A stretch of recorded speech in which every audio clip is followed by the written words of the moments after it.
வணக்கம் நண்பர்களே.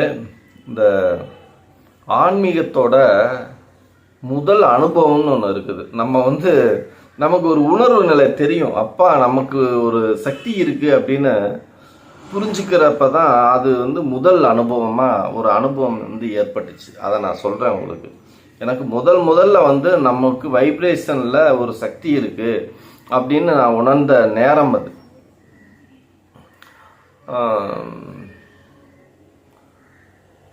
ரெண்டு விஷயம் நடந்தது.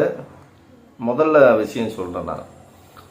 ஃபஸ்ட்டு ஒரு ட்ரிங்க்ஸு குடித்த ஒரு நபர் எங்கள் பாலத்துக்கு பக்கத்தில் நம்ம வண்டியில் படுத்துக்கிட்டார். படுத்துக்கிட்டதுக்கப்புறம் நான் போய் பார்த்தேனே குடிச்சிருக்காரு ரொம்ப அப்படின்னு. ஆட்டோ தான் அது, நம்மளோடது தான். ஆட்டோவிலலாம் படுக்காதீங்க, இது தொழில் செய்கிற வண்டி, இதில் படுத்தீங்கன்னா எப்படிங்க, நீங்கள் இங்கே படிக்காதீங்க, தயவுசெய்து எந்திரிச்சு போங்க அப்படின்னு சொன்னேன். அவர் மன்னிச்சுக்குங்க அப்படின்ட்டு சாரி கேட்டு எந்திரிச்சு போயிட்டாரு. நான் வீட்டில் போய் சாப்பிட்டு படுத்துருந்தேன்.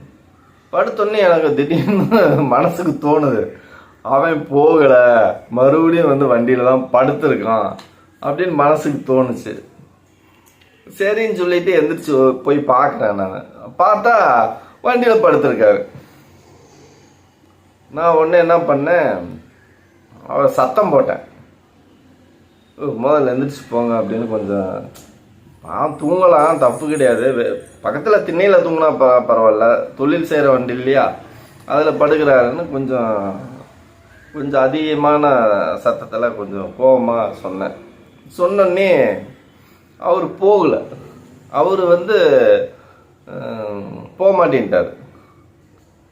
என்னடா போக மாட்டேறாரு அப்படின்னு சொல்லி எனக்கு, என்னடா சொல்கிறேன் போக மாட்டேறானே, என்ன பண்ணுறது அப்படின்னு யோசிக்கிறது. அடுத்த செகண்டு அந்த தெருவில் ஒரு நாய் பக்கத்தில் நிற்கிது.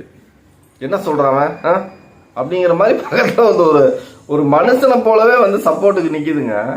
நின்றுட்டு என்னை பார்த்துட்டு மிரட்டுது, அவனை குலைக்குது. அவன் பயப்படுற மாதிரி தெரியல. இது அப்புறம் என்னமோ வேற மாதிரி ஒரு சவுண்டு விட்டோன்னே 4-5 நாய் பக்கத்தில் இருக்கிற நாய் எல்லா நாயும் சேர்ந்து வந்துக்குச்சு. ஒரு 5-6 நாய் போய் அவனை கடிக்கல, ஆனா அந்த விரட்டுது, அந்த இடத்த விட்டு விரட்டி விட்டுருச்சுங்க. எல்லா நாயும் சேர்ந்து விரட்டி விட்டுருச்சு. எனக்கு இந்த நிகழ்ச்சியை பார்த்துட்டு என்னால் ஆச்சரியமா போயிடுச்சு. அவனை விரட்டிடுச்சு. அப்புறம் எங்கிட்ட பார்த்துட்டு நம்ம கிட்ட சப்போர்ட் பண்றதுக்கு ஒரு 4-5 பேர் பின்னாடி நிற்பாங்கல்ல, அந்த மாதிரி நிற்கிதுங்க. அப்புறம் பார்த்துட்டு சரின்ட்டு அப்புறம் நான் கிளம்பிட்டு, அதுகிட்ட என்ன பேச முடியாதுல்ல, நாய்கிட்ட என்ன பேச முடியும், சரின்ட்டு நான் வீட்டுக்கு போயிட்டேன். அப்புறம் இது எனக்கு முதல் அனுபவம் எனக்கு.